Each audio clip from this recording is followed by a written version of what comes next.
বন্ধুত্ব মানে পারস্পরিক ভালোবাসা, বিশ্বাস ও আস্থার বিশেষ সম্পর্ক, যার ভিত্তিতে একে অপরের সুখে দুঃখে পাশে থাকে। তবে সময়ের পরিক্রমায় বদলে যাচ্ছে বন্ধুত্বের ধরন। আগে আমাদের বন্ধু সংখ্যা ছিল হাতে গোনা, এখন সামাজিক যোগাযোগ মাধ্যমে হাজারো বন্ধু। কেউ দূরে প্রবাসে, কেউ আবার কাছাকাছি বসবাস করছেন। প্রযুক্তির কল্যাণে দূর থেকেও যেন বন্ধুত্বের দূরত্ব কমে এসেছে।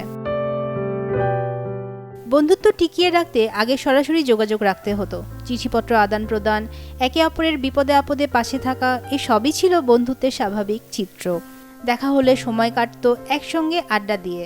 সম্পর্ক রক্ষায় ধরে রাখা হতো বিশ্বাসের মর্যাদা।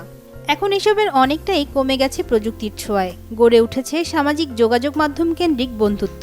ডিজিটাল মাধ্যমে খুব সহজেই যোগাযোগ বাড়লেও অনেক সময় এতে গভীরতার অভাব ও নিঃসঙ্গতা তৈরি হয়। এতে দূরত্ব কমে, কিন্তু বাস্তব সম্পর্কের জায়গা পুরোপুরি পূরণ করতে পারে না। প্রায় সময় দেখা যায় কয়েকজন বন্ধু একসঙ্গে বসে আছেন, কিন্তু সবাই নিজের নিজের ডিভাইস নিয়ে ব্যস্ত।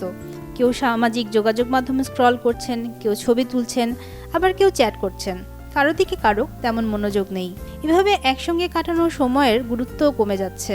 অথচ একটা সময় ছিল যখন বন্ধুকে কাছে পেলেই মানুষ নিজের সবটুকু ভালোবাসা উজাড় করে দিত। হাজারো সম্পর্কের ভিড়ে বন্ধুত্ব যেন বুক ভরা নিঃশ্বাসের মতো।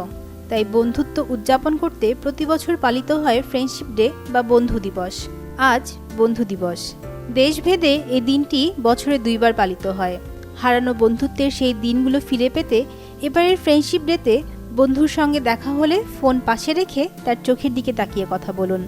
হয়তো তাতেই ফিরে আসবে পুরনো বন্ধুত্বের সেই উষ্ণতা, আবার রঙিন হয়ে উঠবে সম্পর্ক। Desk report, channel 24।